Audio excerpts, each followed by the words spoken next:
নমস্কার বন্ধুরা, কেমন আছেন আপনারা? আমার শখের রান্নাঘর টিডিতে আপনাদের স্বাগতম। বন্ধুরা, আজকেও রাহুল নেই, তো আজকে আমি নিজেই ভিডিও করছি। আজকে আমি একটা স্পেশাল, খুব সহজে বানানো সুস্বাদু বাঙালিদের রেসিপি দেখাচ্ছি। সেটা হলো চিংড়ি মাছের মালাইকারি বা চিংড়ি মাছ ভাপা। যে ভাপাটা করছি, তো কীভাবে চিংড়ি মাছ ভাপা খুব সহজেই করা যায়, শর্টকাটে, অত মশলা লাগে না, না অত আগুন লাগে, খুব শর্টকাটে করে ফেলুন।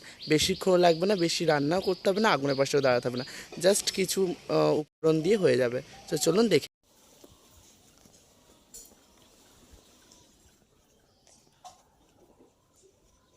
তো বন্ধুরা, উপকরণ আমি আগেই দিয়ে দিয়েছিলাম, তো কী কী লাগছে আমি বলে দিচ্ছি। পরিমাণ মতো নুন লাগছে, হলুদ লাগছে, শুকনো লঙ্কা বাটা লাগছে, তার সাথে শস্য আর নারকেল একসাথে আমি বেটেছি, আর সর্ষের তেল লাগছে। এই উপকরণই লাগছে, এর এক্সট্রা আর কিছু লাগছে না। আর চিংড়ি মাছ লাগছে। তারপরে মেখে দিয়ে দিচ্ছি। কিভাবে দিচ্ছি চলুন দেখে আসি।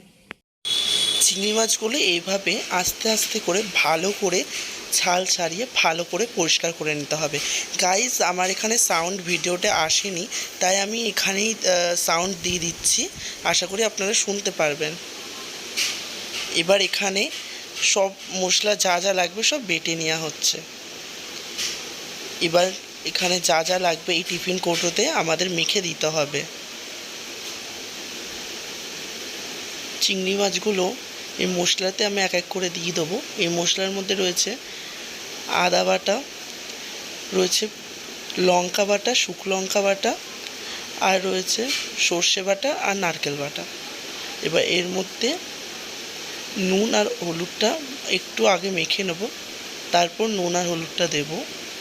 নুনটা দিয়ে দিতে হবে পরিমাণ মতো, দিয়ে আবার একটু ভালো করে মাখতে হবে।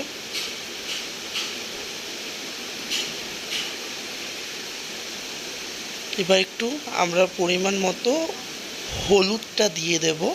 হলুদটা দিতে হবে পরিমাণ মতো, যতটা কালারের দরকার। আর এবার লাস্টে আমাদের লাস্ট উপকরণ সর্ষের তেল।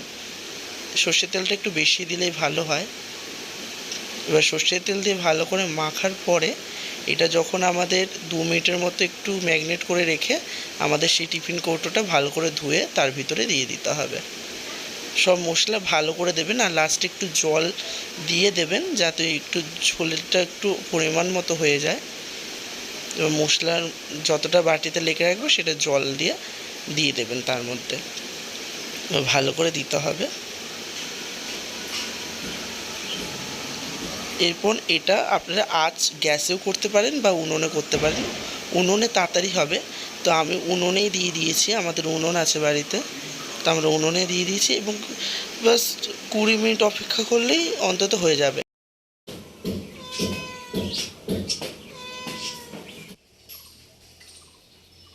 বেশ অনেকক্ষণ হয়ে গেছে, তো আমি একবার দেখব হয়েছে কি না।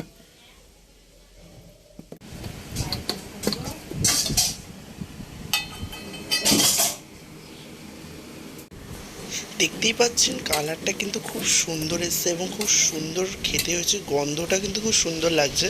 চলো তাহলে খেয়ে দেখা যাক। এই যে দেখুন চিংড়ি মাছের কালারটা কত সুন্দর এসছে। সত্যি বলছি, খুব ভালো লেগেছিল আমার চিংড়ি মাছটা।